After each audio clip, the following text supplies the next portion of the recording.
renegade, chasing the lights.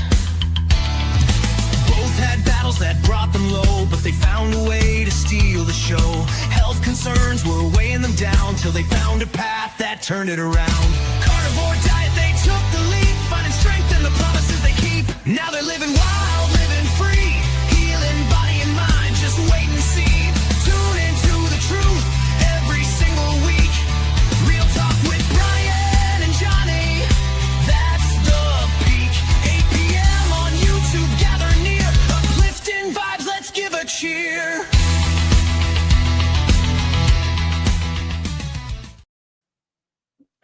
All right, we are live. How's everybody doing? Johnny, how are you doing? I'm doing good, Brian. How are you doing tonight? I am doing great. So we've got some people. Look at this. Rick was here an hour early. Rick, That is awesome to see. plan. Cynthia's here. Hello. Hey, Cynthia. Granny Boo. Granny Boo 2. Hello from Oklahoma. Got Papa Carnivore. Hey, that's Peter, right? Yes, that's Peter. Yep. And of course, this is you. Say hello to everybody, as I did. I said hello, everybody, too. All right. So we got quite a few people starting to come in. Topic tonight is the carnivore movement growing, stalled, or declining? We're going to give our thoughts on that. We'd also like to hear everybody's thoughts. So put them in the chat and we can share thoughts and so forth. Peter's asking how we are feeling today. I'm feeling pretty good. You know, Johnny, you were just asking me about how I was doing because I've been dealing with trying to recover from the antibiotic that I took this is probably a month and a half, 2 months ago at this point or something like that. And I think I'm finally to the point that I'm in really good spot. I'll say so my son asked for French onion soup, and I've got this very low carb French onion soup recipe that I've made. It has a little bit of onions in it. And that's basically it. Everything else is carnivore friendly. I do a chaffle for like the bread. And then I use cheese, either provolone you can use, or I don't even know how to pronounce it. It starts with a G. Gruyere, maybe is how you say it. That's the cheese, I guess, that normally comes in French onion soup. So I use that. I use beef bone broth. So, you know, it's fairly good. And it just has that little bit of onion. And I had a little bit of onion last night, and I did not have any issues. And previously, like a few weeks ago when I had it, I did get some stiffness in my finger and my toe from the oxalates. So I think that I'm back to normal finally. So that's good. So that was a long explanation, I guess. But Johnny, how are you feeling today? Brian, I'm doing really well. As you know, I'm really doing, I'm working on a documentary. If you get a chance to watch my video from earlier today, I bought a new camera, ordered a new camera, a little bit bigger, better setup. So now I'll have 2 cameras. I'm getting ready to, I've actually started filming this documentary. I plan on competing in the senior games, the North Carolina senior games, which will be held in April of 2026. I'm going to do sprinting, obviously, the 50-meter dash and the 100-meter dash.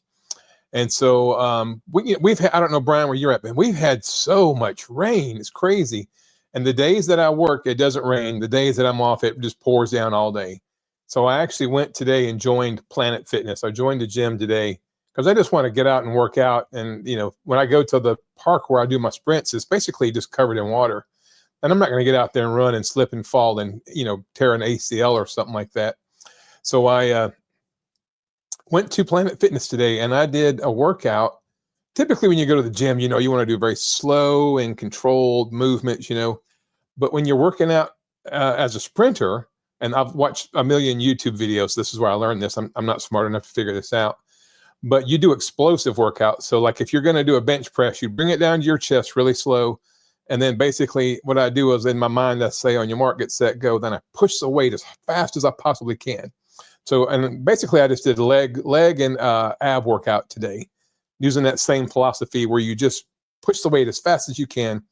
And what it does, it trains your central nervous system and your fast twitch muscles to go quickly. You know, if you're a sprinter, you want things to happen very, very quickly. And so that's the first time in my entire life I did a workout like that. And usually I can do, say, 15, 20 reps of a workout. But Brian, after about 8 or 10 reps of doing this, even with lighter weight, I was completely gassed. So I feel great right now. Check with me in the morning, see if I can move. If I can move.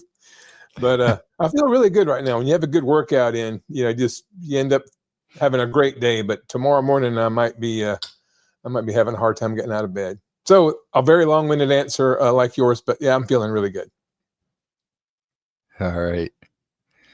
So let's go straight into our main topic for tonight. Is the carnivore movement growing, stalled, or declining? I got my thoughts on this and what I'm gonna say, but I want to start with you, Johnny, and give you the chance to get us started here. Well, Brian, you know, this is a topic that I came up with. I think I sent it to you 4 or 5 days ago. And what got me thinking about this particular topic is there's so many former carnivore YouTube personalities that we get to be very familiar with. Shaun White, John Collis, JT, Poco Moonshine Family, Who's Your Carnivore, Brett. I mean, we could just name probably a handful of people, maybe 10 or so folks that we no longer see on YouTube. And you don't know if they're still doing the carnivore or even a low carb diet. Even our buddy Greg, in which I still communicate with Greg on Facebook a little bit, but I know he's building a house, so he's very busy. But made me wonder, are people falling off the carnivore diet? Has it kind of peaked and now it's starting to go back down? But then when I go on Facebook and I look in all the Facebook groups that I belong to, like your group, Brian, I'm seeing more and more a carnivore kip. There's another one. Good one, Rick. I'm seeing younger people. There's a girl that lives just south of where I live. I think she's 17 years old. She went carnivore to fix a lot of issues that she was dealing with. I'll have to look up her name. Anyway, I'll have her name here in a second. And then I'm seeing other new faces come up. When I look in the Facebook groups, there's a ton of new people. Last week, Brian, you and I had 3 or 4 new visitors to our podcast here. I had over 120 rewatches on my podcast. So that gives me hope. And then you think about the HHS Secretary, Robert F. Kennedy Jr. He has said, carnivore diet. On a couple of interviews, he said he does the carnivore diet. And then I saw actually a little bit earlier today, a question on Jeopardy, the TV show Jeopardy yesterday. The answer was, what is the carnivore diet? And the question was, an animal-based diet or whatever. So maybe it's doing better than I think it is. I just know there's so many people that a year ago I watched on here that have kind of fallen off the wayside. That made me think the carnivore diet may be in a stall, if you pardon that pun. But maybe it's doing better. Maybe we're making forward progress. So what are your thoughts? Yeah. So first thing I want to say is one thing that you had mentioned about different YouTubers that were doing their YouTube channels and haven't been, some of them, maybe they're not doing carnivore anymore. Some of them, maybe they are. I think there's a couple that I know of that are still doing carnivore. But I think in some cases, I'm just going to be completely upfront with this. I think in some cases, people went into YouTube thinking, I'm going to make some money doing YouTube, doing this, and they found that they don't really make money unless you're like Dr. Sean Baker or Dr. Barry and you've got like 1 million subscribers out there or more, right? You don't really make money. And I think some of them may have stopped doing YouTube because of that they might have been looking at it that way. But go into my little soapbox here. This is the thing. I think carnivore is growing. I agree that there are a lot more younger people that are going onto the carnivore diet, that are talking about it and so forth. There's a guy, Jonathan, he's known as Norris Carnivore, that I interviewed a few months back. Boy, I want to say he's like 23, I think, or something like that. And he's got a YouTube channel now. It's not very big, but he's more on Instagram. So you'll see like on Instagram, you'll see him posting a lot and stuff. I've seen a lot of other younger people, even like on Facebook and that, talking about it. So I think that there's that. I also think that RFK Jr. does help with him talking about it. But here's the thing, and here's my soapbox, is I don't think it's growing as fast as it should be. And I mean, I might get flack for this, but I'm going to just come out and say it. I think that the reason being that people get turned off early on because of the way some people act. And I see it everywhere. I see it in YouTube. I see it on Facebook. I see it in Instagram and so forth. There are people that tend to turn people off based on their comments and how they respond to people. First of all, this is crazy, I think, but one post I saw on social media, I can't remember if it was yesterday or today, somebody told somebody else they're not doing carnivore right because they're eating eggs and butter, and eggs and butter is not carnivore. Now, I don't know what their definition of carnivore is, but most people will say eggs and butter is carnivore. I mean, it's not meat, but it still comes from the animal, right? And here's the other thing is I get that there are people that are going to be very strict on carnivore and they're going to do lion diet, or they're going to do very strict carnivore and they're going to stay away from like cheeses and stuff like that. And that makes total sense. But it doesn't mean that you're not carnivore if you're eating some cheese or something. Or, RFK Jr. recently said that he is doing the carnivore diet, and then he also will add in some fermented foods. And he mentioned some foods that he eats, and people were ripping in this video that was out there on social media. Were ripping him like crazy, saying he's not carnivore because he's doing that. Well, let's think about this here. He's probably 98 to 99% of what he's eating is the actual meat. And then he's adding that little bit of fermented food in there. That's carnivore still. I'm sorry that somebody else doesn't think it is, but that is carnivore. And when you get on people like that, you're pushing them away from carnivore. And it makes sense. Somebody might need to eat completely just carnivore. Look at Michaela Peterson. She does the lion diet, which she coined as the lion diet, because she has to eat very fresh ruminant animals. Otherwise, she has issues with histamines and so forth. So there's people out there that have to do that, and that's perfectly fine. But you shouldn't make somebody else feel like an outsider because they're going to do some of those little things, right? And I'm missing some of the comments, I think, but here's a good one. Some people can't help but be stupidly judgmental. And that's the thing, right? They're being too judgmental.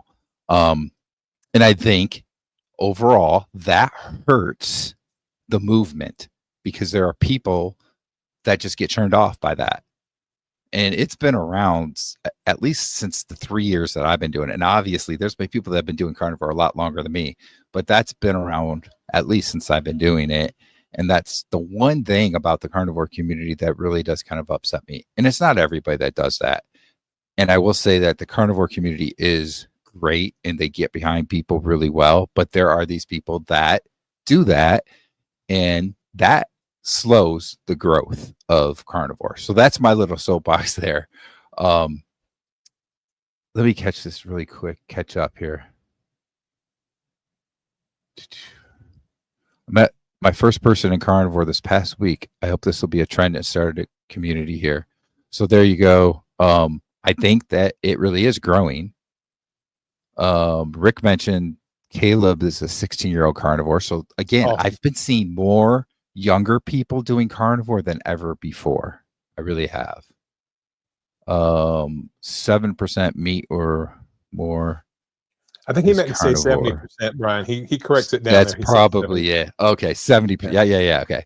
Yeah, I agree. That's I think Bart K says that like 70 or 80% is pretty much carnivore.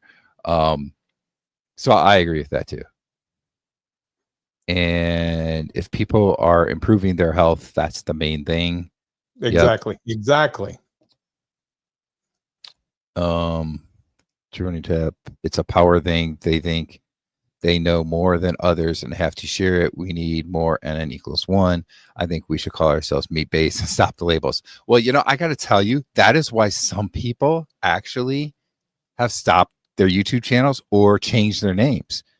Carnivore Kip, before he actually stopped posting, actually changed to just Kip More, because people were getting on him because he was always messing up on the carnivore diet and telling him he wasn't really carnivore because he was always messing up. Lily Kane is at the point that she just talks about eating meat-based or whatever. She doesn't use the word carnivore because she used to get so many complaints if she ate something that was questionable. So I agree with that kind of stuff. Let's see what they got about Barquet. Dr. Barquet says that the textbook definition of hypercarnivore is any animal that consumes 70%. Okay, I couldn't remember if it was 70 or 80, and 30% or less plants. So the carnivore police need to, yeah. STFU. I won't say that, but yeah. Well, Brian, my thought on that, I have a couple of things, kind of contradictory things I'm going to say here. So I'm going to contradict myself a little bit. First and foremost, like I know, when you're first starting this way of eating, this lifestyle change, especially if you're the only one in your house that's doing it, it is unbelievably hard. It's so hard to go against the grain of what you've done for 40 or 50 years. It's hard to be the only person in your house who basically is excluded from all the other stuff, the meals. That was a hard thing for me to overcome. I mean, I love my wife more than oxygen, but we very rarely ever eat together because we have two completely different philosophies on eating. Now we'll go out to eat and I'll get a steak and some butter. We went out for breakfast this morning and I had an omelet and some sausage. But when we eat at home, a lot of times I eat and then she eats, or she eats, then I eat, because we eat completely different. Now, we've been married 32 years, and it's just been in the last 18 months to 2 years that we started eating at separate times. And it's just easy. She cooks her food and then I cook my food, or vice versa. But so there's that. People, this is so hard. You don't need any friction between you and success. And if you go online and people are online saying, hey, you're not doing it right, you're dumb, you're weak, you just need to stop, whatever, that's going to make a weak person really just say, throw in the towel and say, this isn't worth it. The other side of that is, what I do for a living. I take people from the hospital to the nursing home. And the overwhelming majority, probably close to 90% of the people that I transport from the hospital to hospice, or from the hospital to the nursing home, or from the hospital back home, are bedridden, and they're in their 40s, 50s, and 60s. And the carnivore diet would have changed their life, would have saved their life. And in some of these people, it probably still could save their life. They're just not willing to do it. So when you subordinate your health to somebody else, that's kind of on you. You know what I'm saying? I agree with what you're saying, and I even defend what you're saying. But at the end of the day, you're the one that's going to have dialysis. You're the one that's going to have type 2 diabetes. You're the one that's going to have your left foot amputated. You're the one that's going to be in the back of my ambulance with kidney failure. That is the bottom line. So if you go online and let somebody influence you, they're not going to be in the hospital. They're not going to be in the nursing home. They're not going to be going to hospice dying of liver failure at 48 years old. I'm not speaking platitudes here. This is what I do for a living. I see this every day.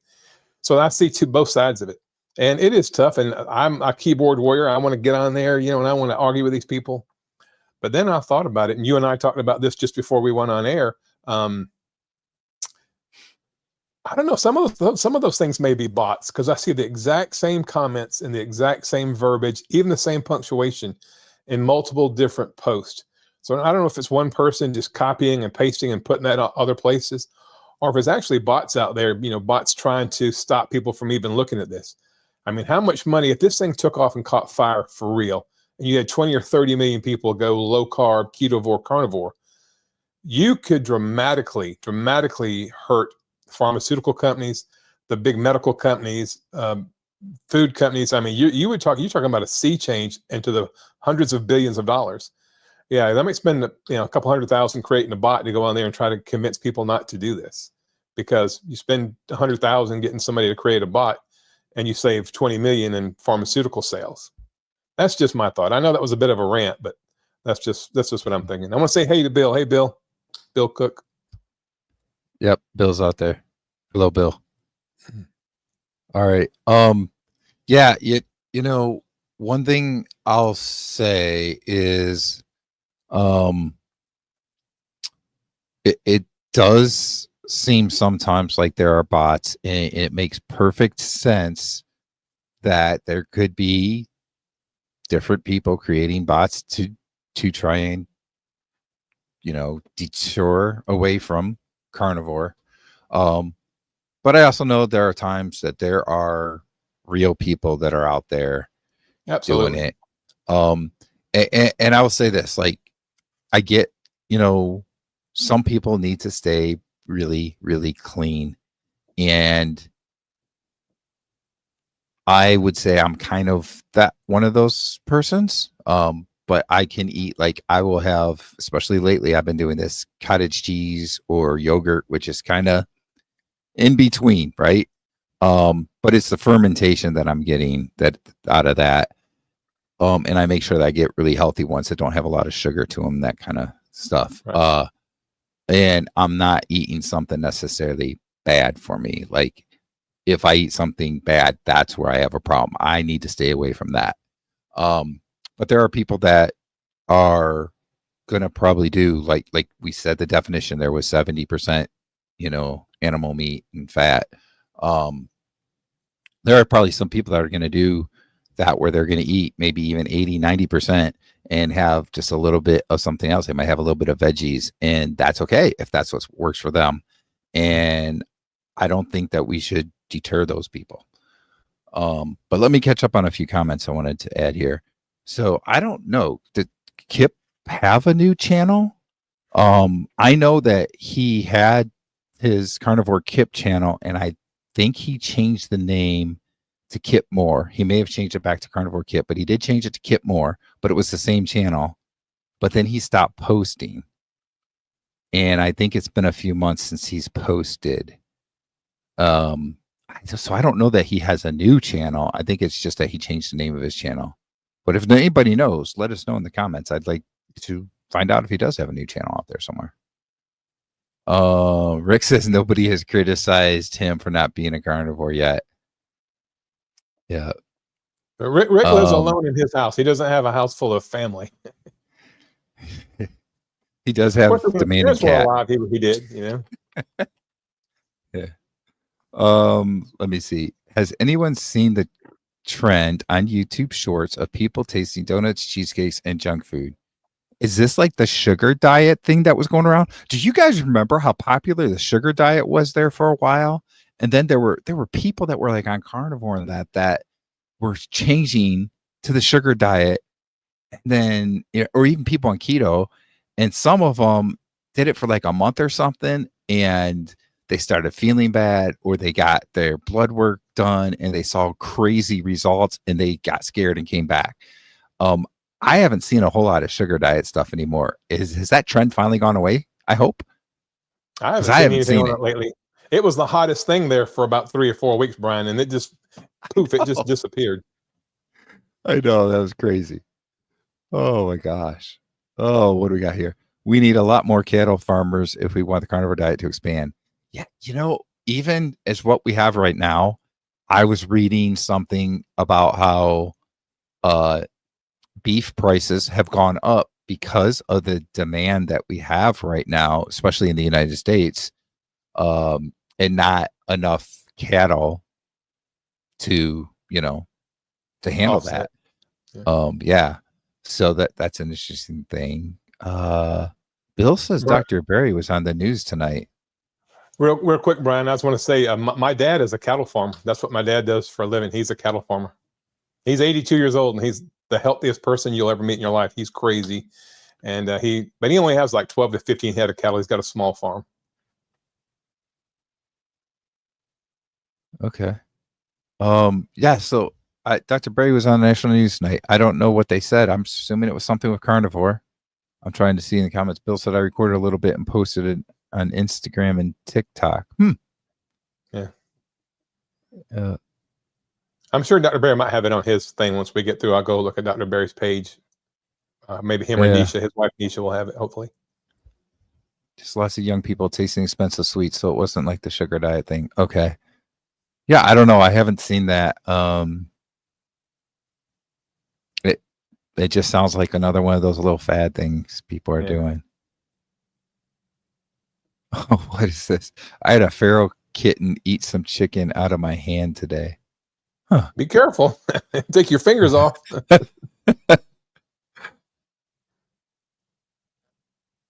Oh, it'll be a shame when the 41-year carnivore can no longer afford beef. Man, I really hope that the prices don't keep going up on things. That, like, let's see what happens as it gets colder, closer to winter. Because something I've noticed, at least by me, the summertime, the beef prices are always more expensive. I think it's because more people are probably buying, so it's supply and demand thing. More people are thinking cooking out on the grill and so forth. And then the wintertime, the price goes down a little bit. So I want to see if it goes down a little bit this winter like it usually does. I hope it does. Like, the beef prices, the way they've been going up is just crazy. Everything's going up in price, but I don't know. I'm sure you know this already, but anything that is good for you, healthy for you, always costs so much more than the crap, the junk that's out there.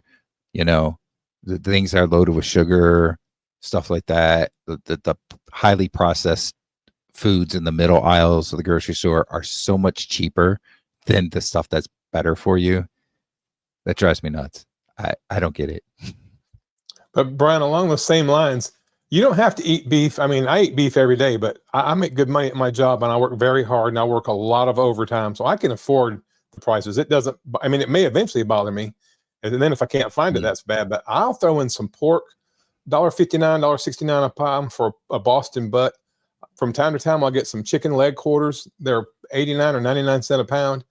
I've not had lamb. I think lamb is a little less expensive. I've never had lamb, but I know cows, it takes a couple of years from a cow being born to the time it's actually on your table. I think sheep and lamb is the turnover process is faster. Maybe we need more lamb farmers or sheep farmers as well. I mean, I'm not disagreeing with Rick. We do need more farmers because supply and demand. If you had a lot more supply, even if the demand stayed the same or went up, if supply outstripped demand, the prices would go down. But yeah, I'll give up Netflix and all that stuff, and then I'll continue to buy meat. I spend my money on my health because I see every day what not spending money on your health really costs. Yeah. And I did a video recently here where I edited off of our live from last week where we talked about how to do cheap carnivore, that kind of stuff. And I put that out there. And there's really so many ways to make it cheaper if you really have to. But that's the thing that, you've said that, you said that last week, you said it again. I think that just needs to be reiterated that your health is worth it. If you have to spend a few more dollars than you were spending before, then do it. But I think that most people will find that it actually turns out to be cheaper for them because they're not having to buy all the other junk they used to buy. Like, I was shocked when I saw how much soda costs now. I want to say it's like $8-10 or something like that for a 12-pack, something like that. Crazy. I haven't bought soda in a long time, and I bought some for my wife and son because they're not doing carnivore, and they asked for it, but I just was shocked at how expensive that is. When you cut out that kind of stuff, especially drink, like my son will drink some water, but he drinks a lot of other stuff. When you add up how much that costs, when you could have just been drinking water the entire time. I'm lucky where I live. I have a deep well, and I drink a lot of well water. If you don't have that, probably spring water is the best to buy at the store. But that's still fairly cheap compared to other types of drinks. And then you just think like all the side dishes that people normally eat and stuff like that. Like you add all that up, it does make a difference. And you find that you can actually afford eating carnivore much easier than you can eating all the other stuff. Brian, I don't know if you've seen this, but I was just going to say, Candy bars. Have you looked at the price of a darn Snicker bar? Like $3.89 in the convenience store for a candy. Now I haven't eaten a candy bar in forever, but they used to be 50 cents, 60 cents, 69 cents. Now they're like $3.59 for a regular Snicker bar. Who in the hell can afford that? I I mean, couldn't. you can get a dozen eggs for less than that Hey, if did you you're going see? with the regular eggs. Yeah. I spent Oh, sorry, go ahead. $56 on eggs the other day. Yeah, I saw that. I saw you got like 6 dozen or something like that. A little bit more Yeah. than that, but I spent $56 on eggs. I wanted to put this up where I was talking about the water. This is a great point, for Rick. Why would people buy drinks? Rainwater is free. You know, again, I got the well water, so that works well. But you think about it, like in the olden days, that's what people did. They just trunk wherever they could get the water out of a stream or whatever, and because it probably had, a little bit of whatever in it, bacteria or whatever, it was actually helping their body to be a little bit healthier because it was able to build up an immunity to some things, right? That we're not getting today. Rick doesn't have Netflix or even watch TV. I don't watch TV very often either. I have like one show I like to watch here and there, and that's about it. Like, I don't even know. I've got like the cable thing, and I don't know why at this point because we don't watch that much TV. My wife does watch a lot of Netflix. I don't watch that much of it, but you said you got rid of Netflix recently, right, Johnny? I never had Netflix, but we've Okay. we have more streaming services now than we've ever had. Angel Studios. I'm a guild member of Angel Studios, so I pay for that. But I pay for a year. I pay like $180 for the whole year. We can watch movies on that, and then there's a Friendly TV. My wife and I, we subscribe to Friendly TV. Again, I pay for a year at a time. It's like $160, $170 for the whole year. And I do have Cablevision. I pay $205 a month for cable. We like to have the Weather Channel, so we watch the Weather Channel, and then there's one or two other things we watch on cable. But I used to pay $69, $79 a month for cable. Now I'm paying $205 a month. And like you, I don't even know now why I just go cancel it, because the one or two shows we watch doesn't justify $200 a month. Yeah. I like watching my sports, especially football, and football season's coming up. So I don't know. But yeah, I agree. Let's see. Bill says made 8 cheeseburgers for my wife and I for dinner. 4 of them are left over. I followed Wendy's advice and cooked me close to a pound of chicken livers for breakfast, along with 3 eggs and bacon. Good deal. I had 6 eggs over easy. Was that it? Oh, and a yogurt for my dinner today. That was what I ate for my dinner. So that's pretty cheap. Rick says he's been surviving on $15 a day for foods. There you go. $15 a day.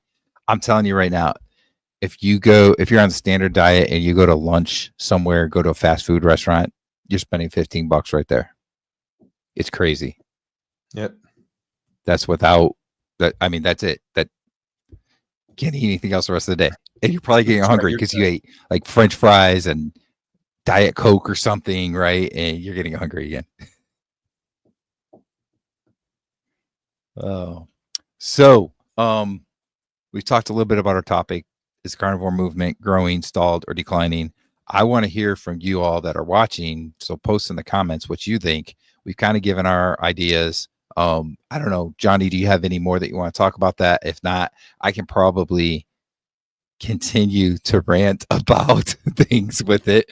But what do you think? Well, anything else you want to add?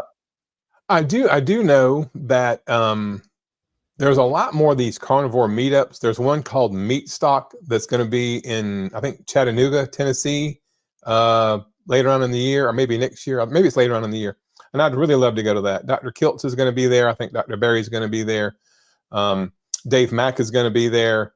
And so I really like to go to that. So I'm seeing more and more of these, we'll say, I don't want to say high end, but kind of real popular meetups that are happening in more and more places. There's a big one coming up in around Columbus, Ohio. Uh, Homesick Buckeye, Russ is going to be there for that one. So maybe it's growing faster than we realize. I do know that in the Facebook groups that I'm a part of, I think I'm in about 10 of them. There's thousands. I mean, how many members do you have, Brian, in yours? Isn't it a couple thousand, 3,000 or so in your Facebook group? Huh? No, I think it's only a couple hundred actually. In the Okay. Facebook group, Well, yeah. I keep it pretty small. Yeah. Right. That's good. Yeah, you limit who can come in. Yeah, and I get that. I like I'm in all of them, and then I get recommendations on Facebook and YouTube every day about different groups, and I usually click to join, and I try to go in there and make a comment if somebody's asks for like the other day somebody said, hey, I'm like 55-year-old male, I'm recovering from a heart attack, I want to go carnivore, does anybody have any experience? So I've had heart trouble in the past, so I went on there and told about my A1C going down and my triglycerides going down and my kidney failure going away and sleep apnea going away and stuff like that. And the guy was really encouraged by it. He actually sent me a private message and thanked me for doing all that. So maybe it is growing. I'm kind of torn between, is it growing as fast as I would like for it to grow, or it needs to grow to save America basically. But then you think about, well, what if 20 million, if 20 million people, let's do this. If 30 million people went carnivore tomorrow, there's 330 million Americans. That would be amazing to have 30 million carnivores, people doing at least low carb, ketovore, or carnivore. But that would mean 300 million people in America still wouldn't be doing it. So what does success, how do you define success? Is it 5%, 10%? If it's 30 million people, you're going to save Medicare, Medicaid, and the insurance and productivity tons and tons of money. But you still got 300 million people that would not be doing carnivore. So I think maybe I need to go back and give more thought to, how do you define success? What does success look like in the carnivore movement? Yeah, that's a good question. I don't know what the answer is.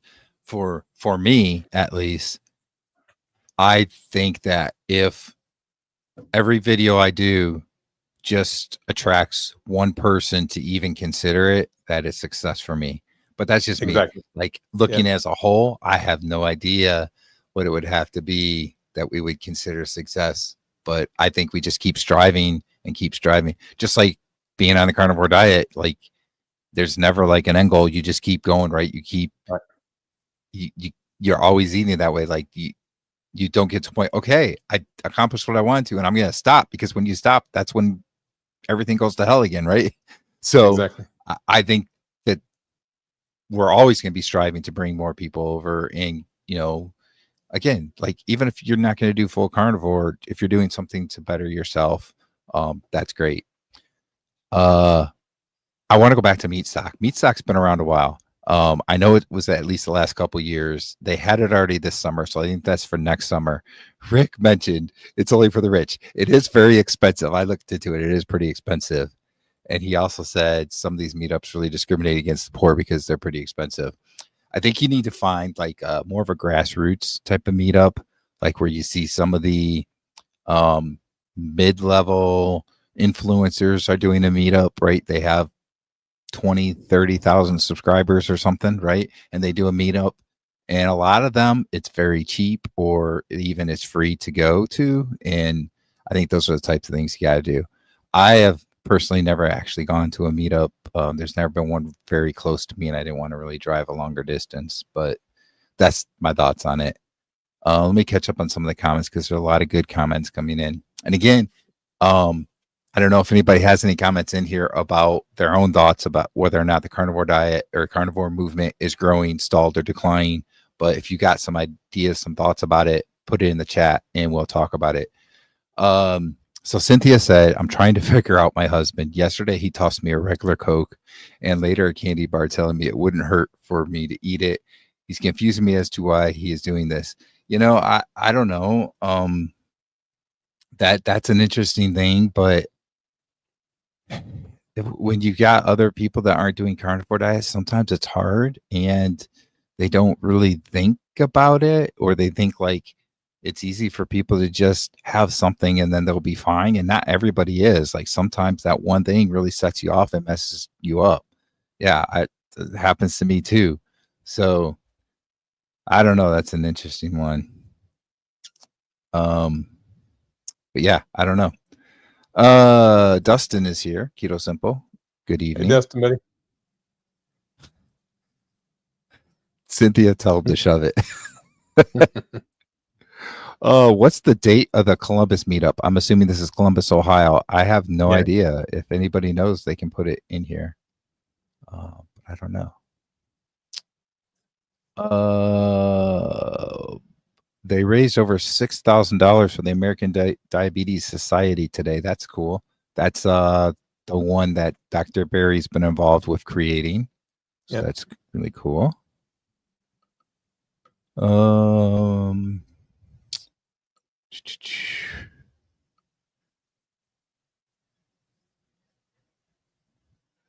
Let's see, trying to see if there's anything I should bring up that's in the comments.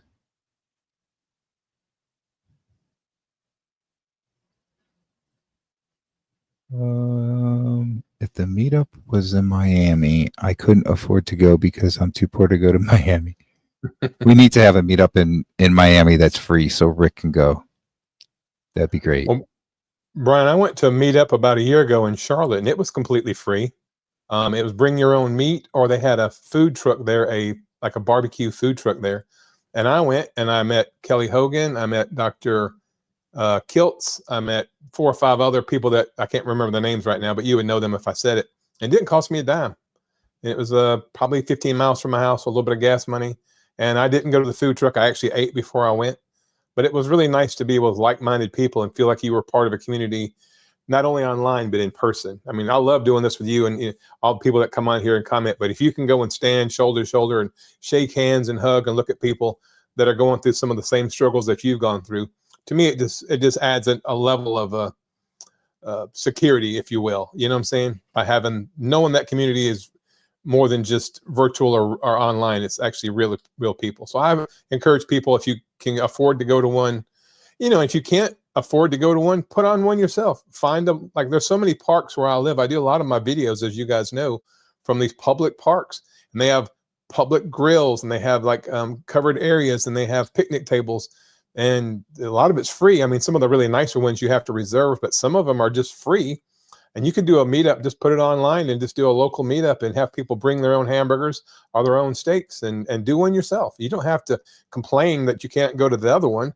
Put one on yourself. If Rick had one, I would find a way to get there. I would go in because I would love to shake his hand and get to meet in person the 41-year carnivore. That would be amazing.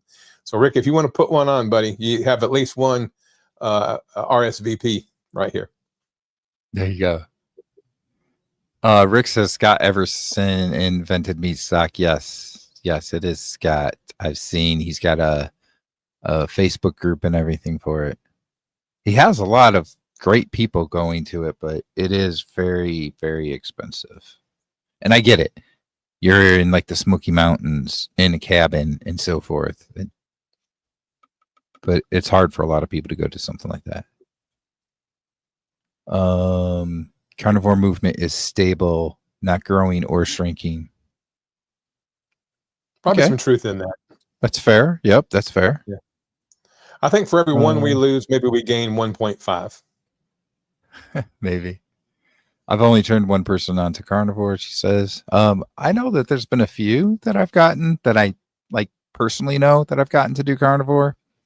And they've had decent success, my uncle is probably the most recent one, and he's been doing pretty good with it. So that's been good to see. Most family members, though, while they see the benefits I've had, that they're not into really trying it Carnivore. So let's see. But so running TAP 12, that one person that you turned on to Carnivore, you've changed their life. And they may tell one person, and that person may tell one person. You never know what the ripple effect, that little pebble you throw in the water, you never know what the ripple effect of that will be. But you change that person's life by introducing them to this way of living. Yeah. Cynthia says that her husband's been trying carnivore, but temptation gets to him big time. We spent a lot of time with his sisters who had loads of junk food piled everywhere. So yeah, that could be part of it too. Is he's struggling with the sugar cravings right now himself, the carb cravings. So that could be part of it. And this is very true. You should give credit to Dr. Hampton also for his work in the American Diabetes Society. There's actually several of the doctors that have been involved in it. I'm drawing a blank right now. Dr. Barry, for some reason, just is the one that he's like larger life type thing, right? You think of him right away. But definitely Dr. Tony Hampton. Philip Can't Avadia, probably. remember. I think so. I think Dr. Sivas, even though sometimes his videos annoy me. I think he's been involved with it. So yeah, there's a few. Let's see. I'm a bit behind. Let me try and catch up some comments. I do love Dr. Hampton, Dr. Tony Hampton. I do love his stuff. He's great. I love his voice. I love his spirit. I love his smile. I love everything about the man. I think he's great. He's also very good about talking to anybody, and helping other people out, coming on their channels and doing interviews, that kind of stuff. Where some of the other doctors are so big, like they don't have time, really, right? He takes time. Dr. Hampton will take time. He doesn't care. Yep. That's good about him.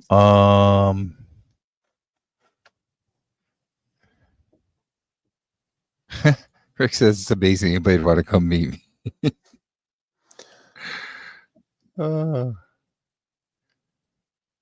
Scott. Oh, so he's talking about the guy that started Meat Stock, interviewed me almost 3 years ago. Okay.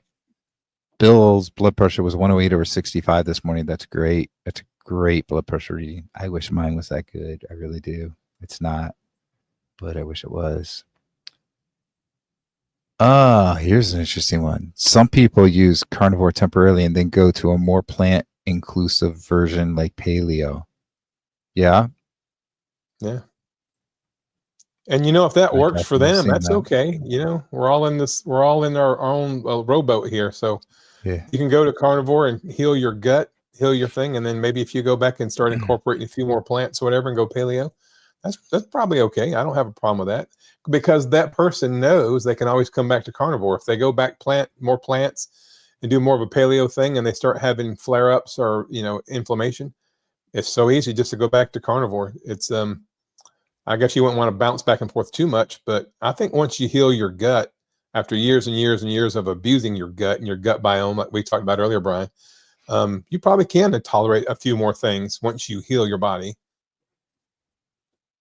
Yeah. I'll say this too. I've heard Dr. Baker say this before, and I think it's because he knows that there are people out there that just they don't want to do the carnivore diet, or not at least long periods of time, because it's too restricting to their thought process, right? And he'll say, look, go on carnivore. It's a restriction based diet. You're restricting the foods that might be causing you problems. So go to carnivore, start to feel better, and then slowly you can add in some of the other foods and see what gives you problems and what doesn't. If something doesn't give you a problem, then you can keep that. So, I've seen Dr. Baker talk about that before, and I think he's trying to appease to people that don't want to really do carnivore, but Dr. Baker really wants to help people. And if that's one way to help people, then go ahead and do it. And I think that we should be accommodating to those people and don't put them down just because they're not going to be completely strict with it. They're still trying to better themselves. They're trying to help themselves get healthier, and we should encourage them. So, yes, definitely great blood pressure pill when he listed that. What do we have here? Ben Bickman. So I think he's part of the Diabetes Society. Do you see any of his stuff, Brian? You know who Ben Bickman is? Yeah, I haven't really watched much of his stuff though, but I've heard of him. Yeah, he's really, really good. He's good at breaking it down and kind of giving it to you in layman's terms. He has I think it's called alopecia, where he has no hair and he has no eyebrows, but he's a super guy and he's extremely smart. I don't think he's a medical doctor. He's a PhD, but he's like a research scientist. I don't think he's a medical doctor, but he's Dr. Ben Bickman, but I think it's more of a PhD in research than actual treating patients. But I love his stuff. I see his stuff. Once you click on it a few times, it feeds it to you. So Ben Bickman is a fantastic one to, like I said, he'll break it down to where the average person can understand all the science to it, where some doctors tend to talk over your head. Ben does a great job of kind of breaking it down where you can make sense of what he's talking about. Yeah, that's great. Yeah, I agree with this. Your husband is trying to sabotage you, though it may not be intentional. I'd have a serious conversation and closing boundaries. I agree. It's probably not intentional, Cynthia, that he's doing it. So just talk to him about it, you know? Where's this? Years before carnivore came about, there was the elimination diet. It was basically carnivore, and then after a while slowly add back foods to see if you can handle it. Yeah, that sounds exactly like what Dr. Baker was talking about. Get Rick's comment right above there. I am so happy to have found the carnivore community, as it makes me realize my health is very rare. Yeah, I mean, it's true, and it just goes to show you how powerful the carnivore diet is when you've got somebody that has been doing it. Again, Rick and Maggie, probably the only two people that have been on carnivore that long, 40 years, and they're both killing it, right? They're healthy. They look way younger than their age. They're able to just do amazing things. Like we were talking last week, you were talking about how Rick does the videos on his bike and he doesn't seem to ever get out of breath. Yeah, it's amazing. Yeah. Hey, Rick, I watched your video from today. I can't wait to see your next video about license. You talking about doing one on licensure and getting credentials or whatever. I can't wait to see that. I think it's a great conversation. Maybe not necessarily carnivore, but it could be carnivore related to all these carnivore coaches. What are their credentials, whatever. But I did watch your video today, Rick. I enjoyed it. I watched every minute of it. Very good. So I think Bill's talking about Ben Bickman's channel. Love his channel. Fantastic. And it's the same with Tony Hampton, professionally. Yeah, Dr. Hampton does very professional videos on his videos. They are very professional. Hello, Rocking Keto. There's Amy. Hey, Amy. Good to see you. So Peter's going to his first meetup.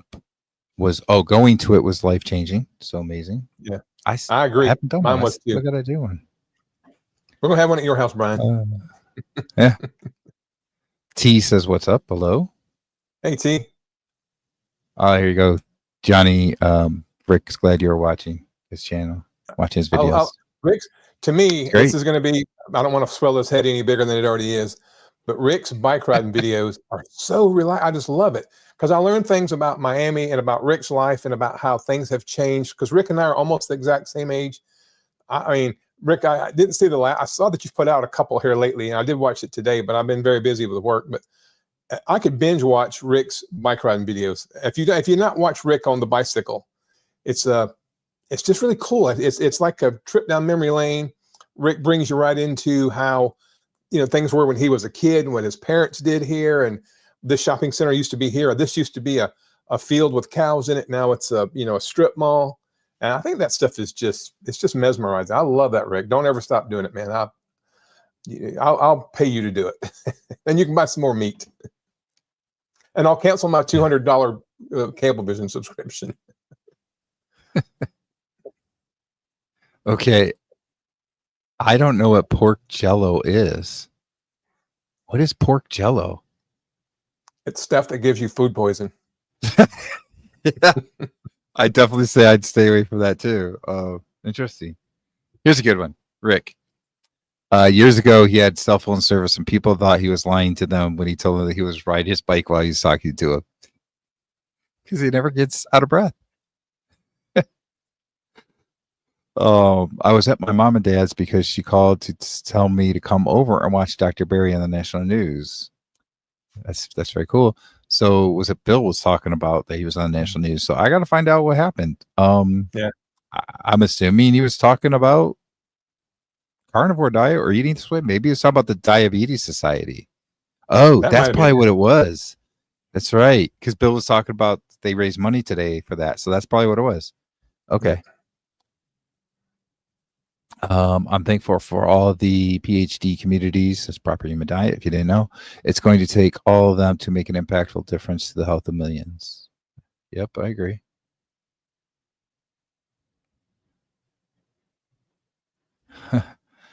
Brian, is ice cream good for you? I read a study about it.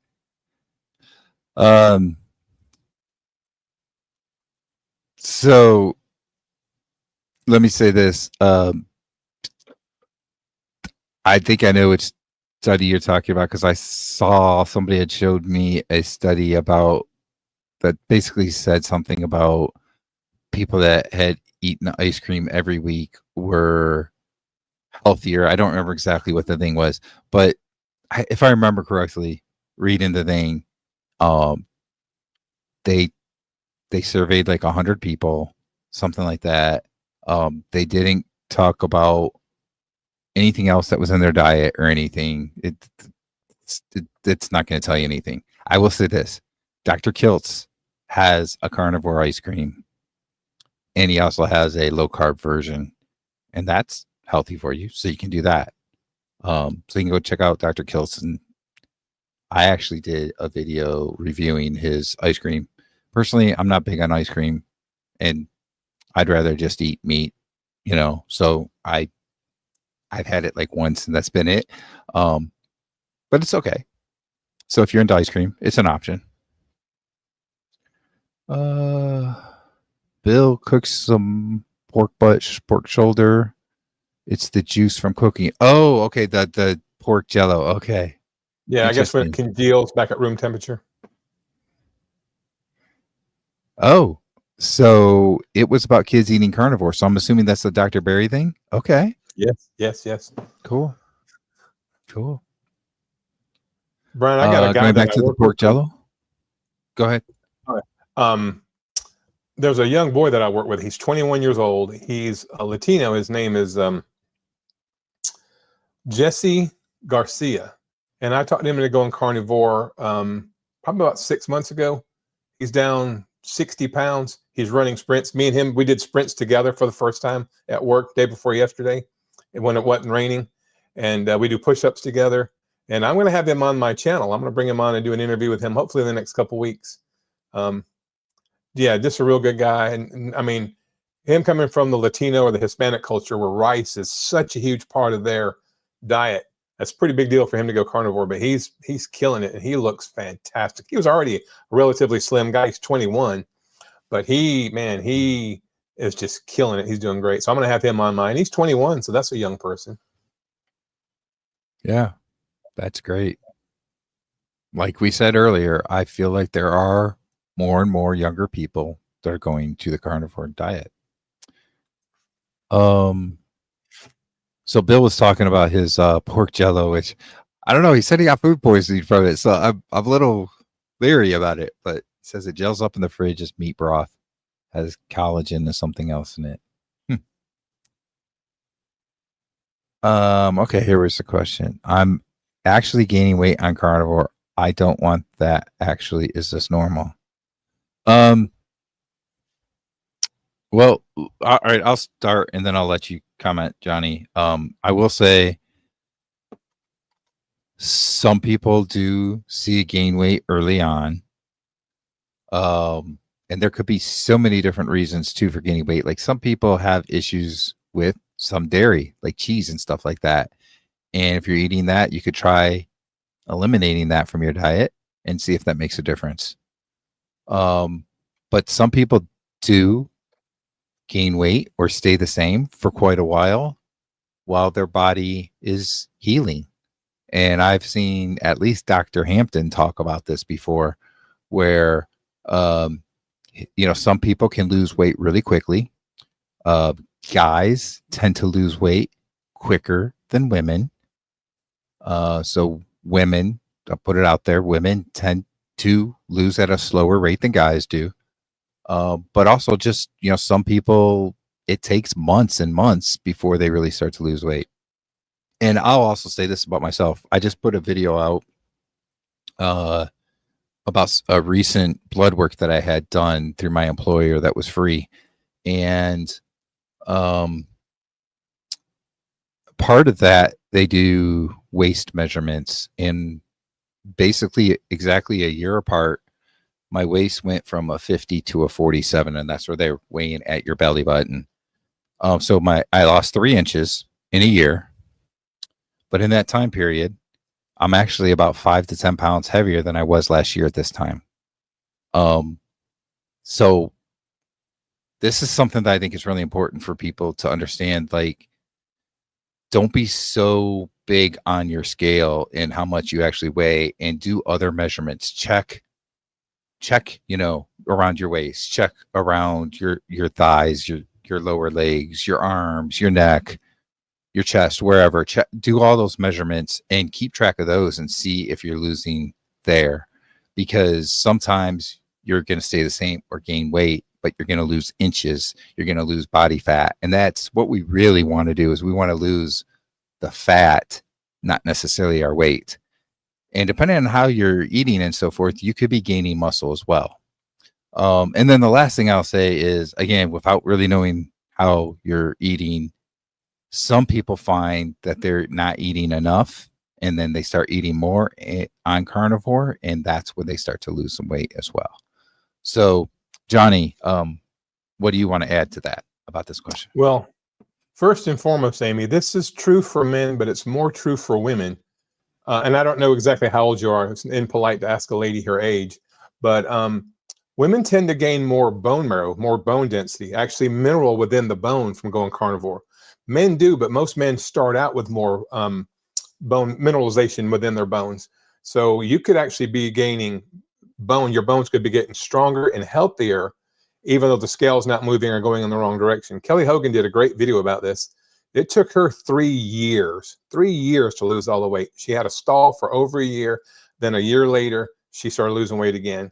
And, she's for females, that's who I point most people to look for information specific to females about carnivore diet and how it affects their physiology, maybe more so than men. But she talks about it. It literally took 3 years. But I want to say one more thing. When I started the carnivore diet, I weighed 325 pounds. If my weight would have gone to 350 pounds, but I feel as good as I feel right now, it would have been worth it. I was so sick. I was in such a bad place in life, mentally, physically. I had so much pain in my feet, my hips, my knees, my back. Life was miserable. So for me, this really wasn't a weight loss diet, even though I did lose weight. If I'd have gained 15 or 20 pounds, but feel this good, I would still have done it. Well said. Let me go to another comment she has here. I'm not eating any dairy except butter. I lost 110 pounds on ketovore. I'm doing strict carnivore except butter, no cheese. So I don't know how long you've been doing carnivore, but if you already lost 110 pounds, it's hard to say. Are you just in a time period where you're not really losing anything, and after a short time it's going to start happening again? Is there maybe something that you're eating, even if it's not dairy? Is there maybe something that you're eating that's different? At least you were doing ketovore before and you were losing weight, so you can kind of compare, right? What are you eating that's different now compared to what you were eating before? Maybe there's a particular food that you added in that you weren't eating before that's making a difference for you. How much are you eating compared to how much you were eating before? How often, that type of thing, how much fat, how much protein, that kind of stuff. And, I'm just going to say, if you were doing ketovore and you lost 110 pounds and you're struggling now, because I saw another one that said my clothes are fitting tighter, then maybe Ketovore just is better for you for whatever reason. I mean, I'm assuming Ketovore is very low carb still, right?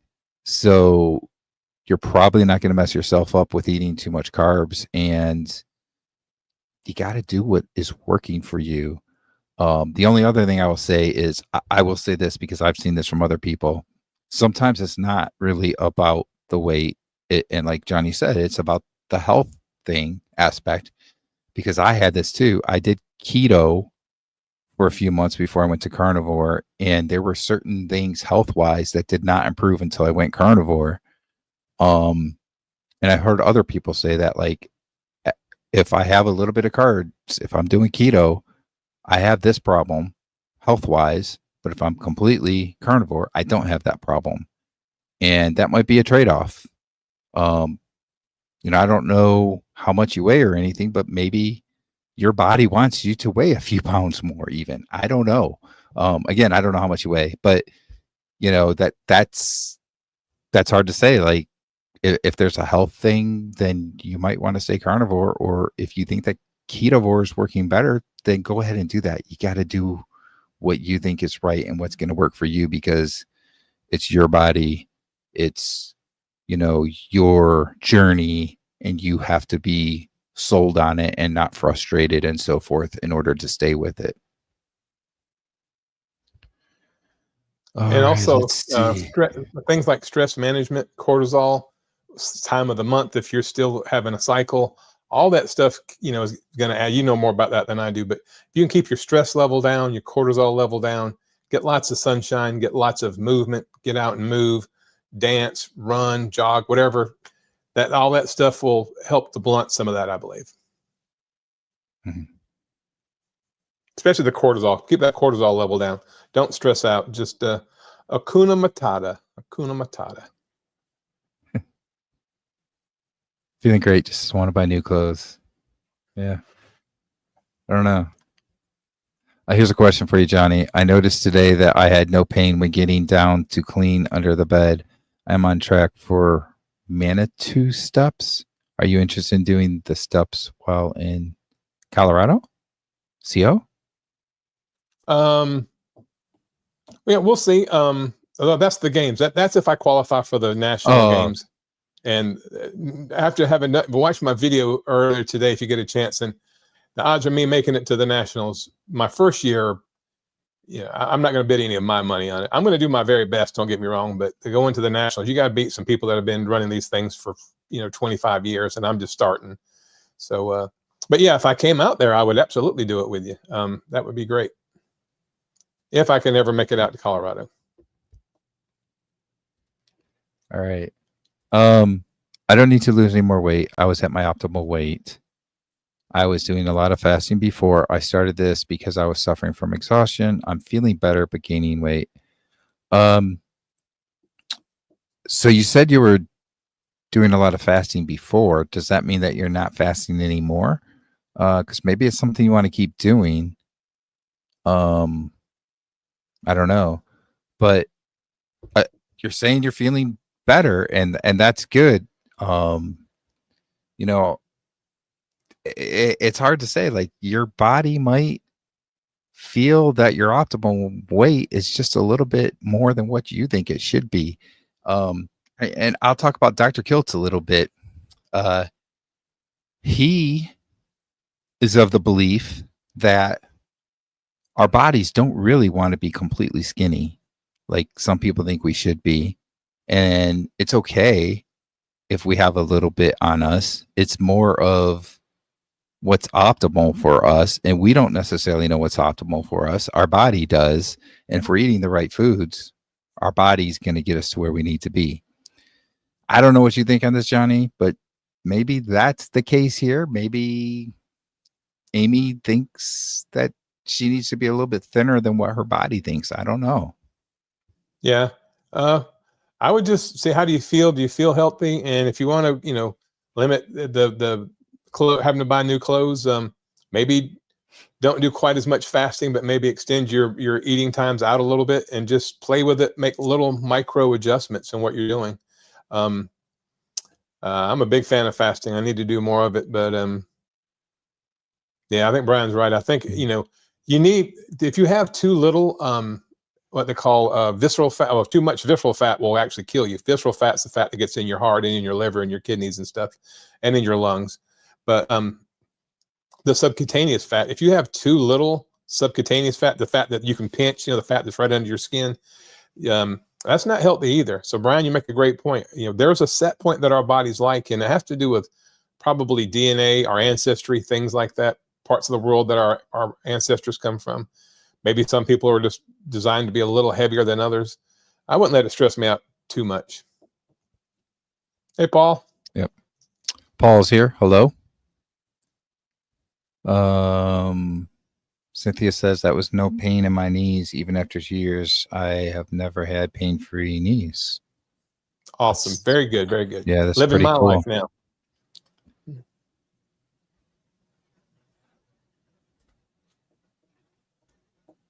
A lot of carnivores say eat when you are hungry, so I am doing exactly that. I love eating when I'm hungry. This brings up something interesting, because I think it depends on where you're at your stage of carnivore. But like when you first start carnivore, I think you should be eating as often as you were before, right?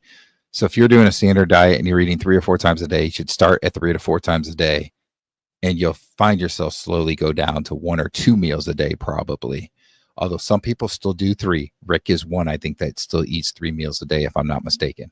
But it's very interesting because I think people are just different. Not everybody's alike, right? And some people will eat 1 meal and that's it. They're fine. They won't get hungry again. And other people, they can't eat as much maybe or something. They get full quicker, whatever it is. They end up eating more. And I find myself, it fluctuates. Like early on, I for the longest time ate 2 meals a day, and then I kind of went down to 1 meal a day for quite a while. And I've kind of found myself back to 2 meals. And here's what's interesting is there are some days I just seem to want to eat, and I'm at the point that I don't care. If I want to eat, I go and eat. And so far, I've been lucky that it has not made a difference. It doesn't seem to change my weight, which is a good thing, I guess. But I don't know. I mean, that doesn't happen that often that I just want to eat multiple times a day. Usually it's twice lately, but that happens. And I think it's just interesting that some people will say that like you just eat when you're hungry, but especially if you're new on this diet, that can be hard because sometimes you don't know if you're actually hungry or your brain is telling you you're hungry because of the cravings and you're not really hungry. And the other thing is, I have this happen sometimes. If I don't drink enough water in a day, I feel hungry. And sometimes your body, your brain, whatever is telling you you're hungry, but in reality, you're just thirsty and you need to drink some water. Absolutely. So that's an interesting one. It's hard to just go by when you're hungry. Like it makes perfect sense to say that, but it doesn't always work right for people. I don't know. Let's see what else. Cynthia's talking about your video. Oh, this the video from today, I think. I saw that video already, by the way, too. Oh, thanks. Attitude, but even if you don't win the race, it's still good for you. Perhaps the next year you'll place. Yeah. So I know you said towards the end of the video that you were feeling a little bit better about it. But that's just the thing, do the best you can do this year to prepare for it. See how you do. And next year, compete against yourself and try and beat what you did this year. And don't worry about if you got first place or last place. Who cares as long as you improve yourself, right? Yep. I'll tell you one thing I did today, Brian and Cynthia. I'll share this with you. When I was at the gym, I stood on one end of the gym. I found an area of the gym where there was nobody down there. and the floor is that kind of rubbery floor, so it's a little forgiving. And I broad jumped. I just jumped as far as I could, and then I jumped as far as I could. I haven't done a broad jump. I don't know how many years it's been since I did that, but I just tried to count the number of jumps it took me to get from one side of the gym to the other. And so I'm going to work on trying to reduce that. So every time you jump, if you can jump 3 or 4 inches further, then by the time you get to the other side of the gym, you've jumped less. Well, that jumping, that forcing your body to move really quickly in a horizontal plane will actually help improve your sprint times. So I did this deep dive. I got in the rabbit hole on how to sprint faster. Skipping, like when you were a kid, we'd skip. You know how you'd skip if you were real happy, you'd skip. Well, that's part of training for sprint. So I'm skipping all over the place now. And so I'm learning all these tips and tricks that I had no idea would be help me run faster. I can't wait. I'll probably go maybe in a couple weeks and run my 40 again and see if all this stuff is making a difference. I'm sure it will. I had a great workout today. Great workout. That's great. All right, I see a question here. Is bacon technically the multivitamin of the carnivore diet? Why don't you tackle this one first, and then I can. According to Dr. Kiltz, bacon, the fat that's in bacon, has an awful lot of things that we need. Before they came out with synthetic insulin, when I first got into emergency medicine, the insulin that we would give patients came from pigs. Well, we had bovine and porcine. So we had cow insulin and pork insulin. So we could take insulin from pigs and inject it into people. So there's a lot of similarity in the DNA between, believe it or not, between pigs and people. And I eat a lot of bacon, and Dr. Kilt swears by it. He said, eat bacon. Don't worry about how processed it is. Just avoid the sugar cured bacon. And he said it probably is like a multivitamin. And it's not uncommon for me to eat a pound of bacon, a half a pound a day every day. So I eat a lot of bacon. And I thought it was interesting that I used to inject pig insulin into people that were diabetics if they needed insulin. One other thing, I saw a video today. It was from Joe Rogan, the Joe Rogan podcast, where he had a health expert on there, and he said that Americans now, on average, American people are fatter than American pigs. Most American pigs are about 15 to 20% body fat. Most American people are about 30 to 40% body fat. So we're actually fatter now than the pigs are, just as an aside. Wow. Dr. Barry talks about bacon a lot too. Says it's great to have. For me, I think the biggest thing is that it can help with cravings because it has a good fat content. So for people that are newer on carnivore, I suggest that is something to eat when you're in the evening and you're hungry and you want like a snack or something. Make yourself some bacon. Also, like I know people will talk about, they call it like burst bacon or whatever. If you're going to go to a party or something, bring some bacon with you, just in case you get hungry and they don't really have anything good to eat there. So good stuff. Yes, Rick says yes, he eats 3 meals a day. I thought he did. And he eats 4 to 6 pounds of meat daily. Yeah, this is why like there's differences with people. Elia Wells, I don't know how many of you know about her. She hasn't been doing much on her YouTube channel, but she's been working with Dr. Kiltz, and she's been doing stuff with his interviews and different things there and so forth. And I remember interviewing her probably a year or two ago, and we talked, and she's a fairly small girl. And I think at that time she was eating like 3 pounds of meat a day. And this just shows you how different people are. Like I eat 1.5 to 2 pounds a day, and I'm a big guy. And then there's people out there that are pretty skinny and eat more than what I do. It's just the differences. Rick has been carnivore for so long. I feel like he could probably just, as long as he's eating carnivore foods, he could just keep eating and eating, and it ain't going to make a difference. It's funny because Rick has always told me though, that he's never been able to really gain weight or anything like that. He He says that he can't gain muscle either, but I've seen him do some pretty decent stuff. So I think he's got muscle. It just doesn't look. He just doesn't look like Dr. Sean Baker, but who does, right? You know. Oh, Bill says. Bill Cook says salt helps with hunger somewhat too. Yeah, I agree with that. Definitely agree with that. Let's see. Paul says, I just wish I could control my BGL without injecting insulin. Everything has been tested and is okay or low. I am type 2 diabetic, right? What's the M diabetes for? mellitus. Yeah. Okay. Mellitus, diabetes mellitus. Okay. Paul, how long, I don't know how long you've been doing carnivore. You know, what I'm seeing in the people that I talk to that are type 2 diabetics, which I was a type 2 diabetic before, but I just never took insulin. I just let my blood sugar go out of control. But you know, it seems like people that if you don't adjust your insulin as your A1C comes down, as your fasting blood glucose comes down, you may end up bottoming out. So just be conscious of that and work with your doctor on reducing your insulin if you get to that point. And I can tell you another thing. One thing that really helps with blood sugar levels is adding skeletal muscle.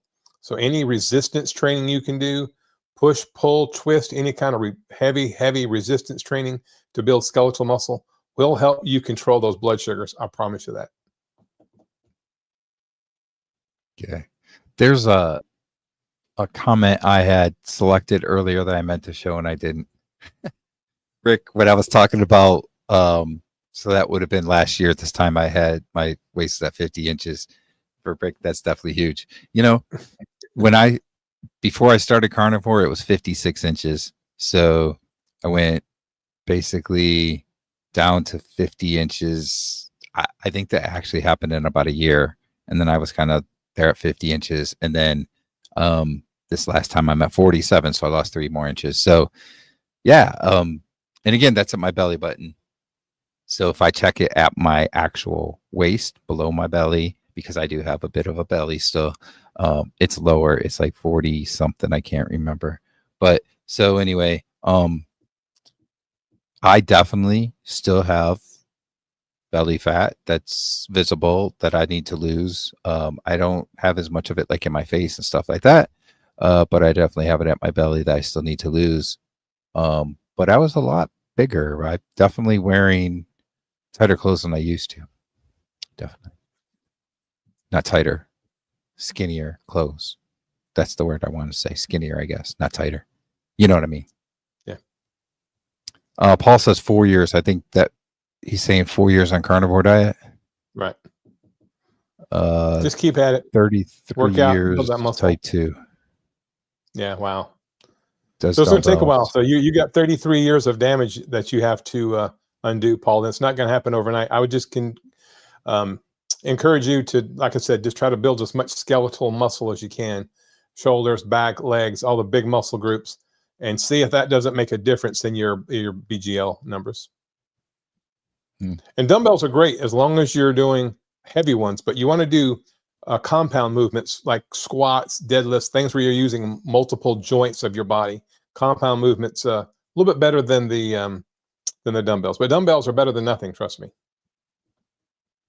40 more carnivore. How you doing? 40 more carnivore. 40 more carnivore. I think this might be a new user, at least in terms of commenting. You know, chatting. That's the word I want to say. Chatting with us during our lives. So hello. Glad to have you here. Thank you. Paul says, how often are you doing this talk? So we do a live stream every Wednesday at 8:00 p.m. Eastern time. So we've been going for almost an hour and a half already. It doesn't even seem like it. Wow. I know. But we do it every Wednesday. And yeah, there's been a couple Wednesdays that I've missed, and Johnny went on without me, or he got somebody. Like I think you got Christy one time to go on with you. So we try to hit every Wednesday. It didn't work. Yeah. We definitely need to get Rick on here still again. Definitely. Maybe one time when we're both on here, but most of the time it's both of us. Yeah, on Wednesdays. So we're pretty much always going to be on Wednesdays. 8 p.m. Eastern, 7 Central.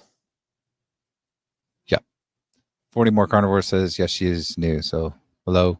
Welcome. Thank Good you to for see joining you. us. Yes. High 40, Bill says. All right. I can't believe it's been an hour and a half already. I know Rick was telling us what he thought about carnivore movement. He thought it's kind of pretty much staying the same. Which it could be, you know. We talked a little bit about how we've seen some people that were in the community, like on YouTube and that aren't really on YouTube anymore. We don't know if they're still doing carnivore or not necessarily, but we've seen a lot more younger people doing carnivore, which I think is a good thing. You know, more people that get going to it at a young age. It's going to be like Rick, who's done it for, what is it, 41 years, 42 years. He's been on the carnivore 41. diet.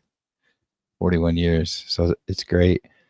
Hey, Brian, can you put our channels up there? Can you show our Yeah, channels? how do I find this chat again? Yeah, let's see. I don't know how to can do that. create Banners or whatever. I can create a banner. Yeah. So this is Johnny's at the Carnivore Champion. I'll just put mine in the comments. What is mine? Oh yeah. What is mine? I'll just put mine in the comments and I'll share it in here. So let me see. How do I do this? Here we go. There's mine at Wicavore. I'm known as Wick Goes Carnivore. So how do I do this? Like if I go to YouTube at, just to show you how it would work.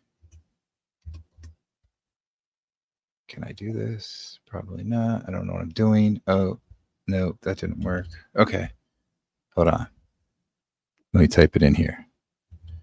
YouTube.com/@ yours is the Carnivore Champion, right? The Carnivore Champion. Okay. So I'm going to put this in here and then I'm going to share it on the screen. Okay.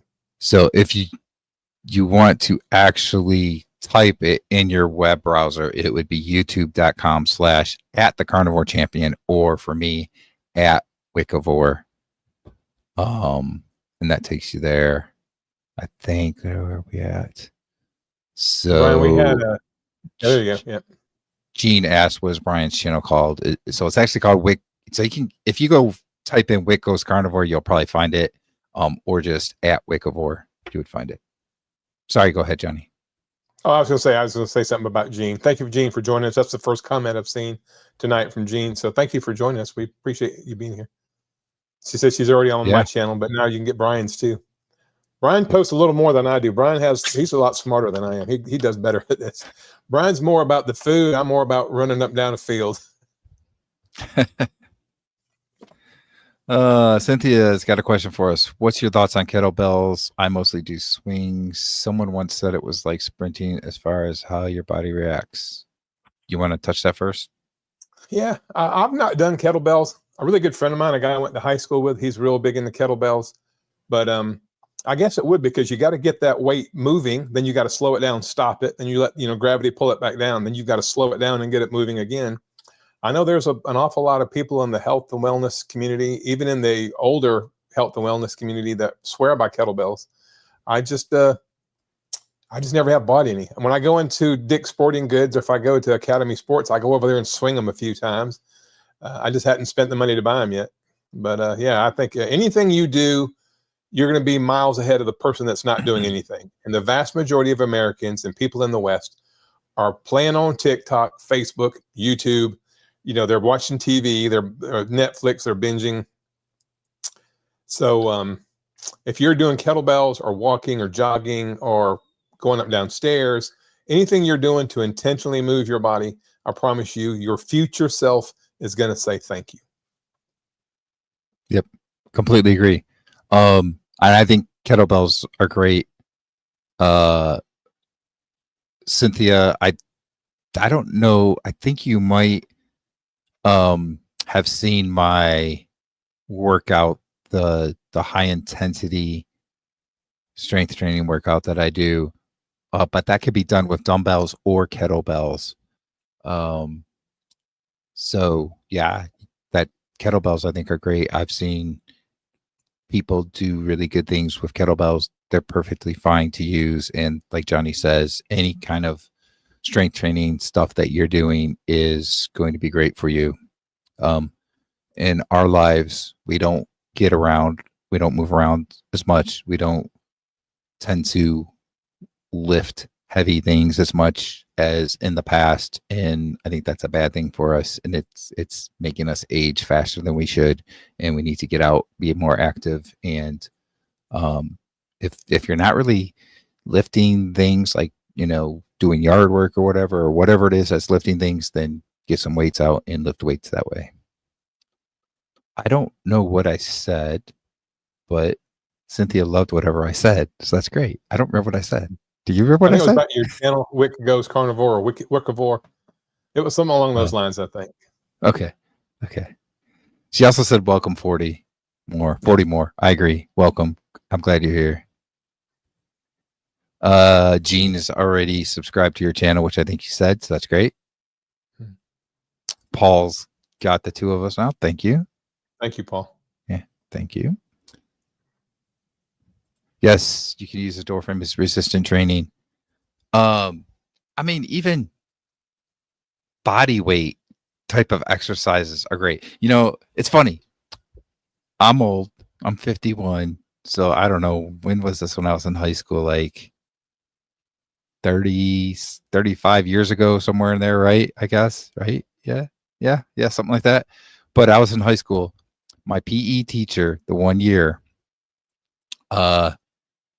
he was really big into body weight exercises and doing different things like that. And he had us doing stuff like that.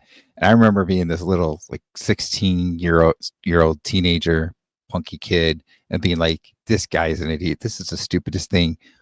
But you know what? It actually is good. And especially if you haven't been lifting, working out or something, it's a good way to start. It's cheap. It doesn't cost you anything. Excuse me. And it's a good way to get yourself into things. And there's people that's all they do. So yes, body weight things, using a door frame for resistance, those are all good things. Excuse me. Cynthia says she has regular weights when lifting, so the kettlebells are mostly due to the swings. Yep. It probably helps with mobility and flexibility too. The kettlebells, because a lot of times when we lift weights, we go straight up and straight down or straight out and straight back. But when you do the kettlebells, you're twisting and turning. So that probably has a lot of benefit when it comes to mobility and flexibility. Yeah.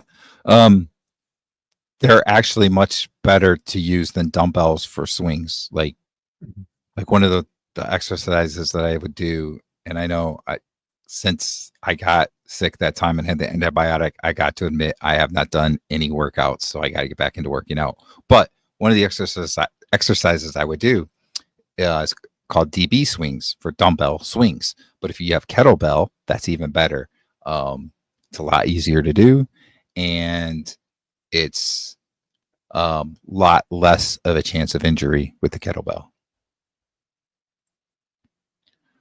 The LOL was because you didn't know who you were on what. Oh yeah. What my YouTube channel name was. Yeah. And anytime I do an interview with somebody on their channel, somebody new, it always confuses them too, because I go by Wick Goes Carnivore, but my name, like if you go to YouTube, it's not at Wick Goes Carnivore, it's at Wickivore, because I thought Wick Goes Carnivore was just too long and people weren't going to want to type that out. So I don't know. It's interesting, but yeah. Paul says, by the way, I hang out at Semi-Retired Bob. Oh, cool. Hey, let me say something real quick. So Paul, I got where I was watching Semi-Retired Bob all the time. But if you're like me, I could watch this stuff all the time, but I have to go to work. And at some point in time, my wife likes to spend a little time with me. So I got away from watching Semi-Retired Bob. But here recently, I've watched like his last 3 or 4 videos. And he kills it, man. He is fantastic. I love that guy. I, too, used to drive a tractor trailer Bob. It's kind of funny, semi-retired Bob, because he drove a semi-truck. And so I love Bob. And I recently, in the last 2 weeks, started watching his videos again. So I'll look for you there, Paul. That's great. Hey, semi-retired Bob is an amazing guy. I love him to death. And what a great testimony he has. Good Lord, you got to hear his testimony. Yeah. Yep. Bill walked just over 3 miles yesterday with a 52-pound backpack. That's amazing. Way to go, Bill. Impressive. Yep, that's impressive. And Cynthia had an ego boosting moment this last week when sister-in-law, who hasn't seen me in a while, and when she saw me, she didn't know who I was. I didn't realize how different I look at the lower weight. Awesome. That's the thing too. You know, like for me, my wife, she sees me all the time, and when you see the person all the time, there's just slow, subtle changes. You don't really notice much, but then you see somebody else that you haven't seen like a year, 2 years, whatever, and they're like, wow, you look totally different. And same thing, like even if you look in the mirror and stuff, you don't really notice it necessarily the way somebody that hasn't seen you in a while, they really notice it because they remember what you used to look like and they didn't see you slowly changing. Because it's not like none of us just change like that, like overnight, right? It's a slow change. Even if it takes only a few months, it still happens slowly. And the big thing is really seeing the difference. That's why it's good to take pictures and look. Here's what I looked like 6 months later. Now here's where I look like, and it's like, wow, big difference. Rick watches all Bob's videos. I was at the hospital last week, and I walked up to a guy that we were partners on the ambulance for years, and he still works in the 911 side. And I just happened to be at the same hospital he was at. And I walked up and I talked to him for about 5 minutes. Then he finally figured out, he goes, "Oh my gosh, Johnny, I didn't know who you were." I said, "You sat here for 5 minutes talking to me and saying all this stuff. You had no idea who I was?" Because I'm 100 pounds less now than I was the last time he saw me. I actually sold him when I got rid of my treadmill. He bought my treadmill from me. So we were talking about treadmills, and it took him 5 minutes to figure out who. And I have such a distinct voice. I don't know how he missed that, but he was shocked when he figured out who I was. That is great. All right. Rick says, I was looking at old versus current pics of the class of 1986. I was in, and I am the only one who looks very similar. I'm class of 86 also, Rick. Go. 40-year reunion. All right. Let me see. Okay, so we're well over an hour and a half at this point. I'm gonna go ahead and say that we should wrap it up at this point. It's been a great conversation. You guys have been great in the comments. We're gonna come up with another good topic for next week. Still, even if you're watching this video after the fact, because like Johnny was saying, we get people watching our videos after the fact. Put in the comments what you think. Is carnivore movement growing, stalled, or declining? Let us know what you think. And we'll be back next week with a new topic. Johnny, any last words before we go? No, just thanks everybody for joining in. And if you're watching this in the replay, we appreciate you. Last week, Brian, I went back and looked at the numbers. You and I both had the most rewatches we've ever had since we started this. So it's growing. Even the people that aren't able to watch it while we're doing it live are coming back and watching. And if you watch it in the replay, we appreciate you just as much. Leave us a comment. We'd love to hear from you. All right. Good last words. Thank you, everybody. We'll see you again next week.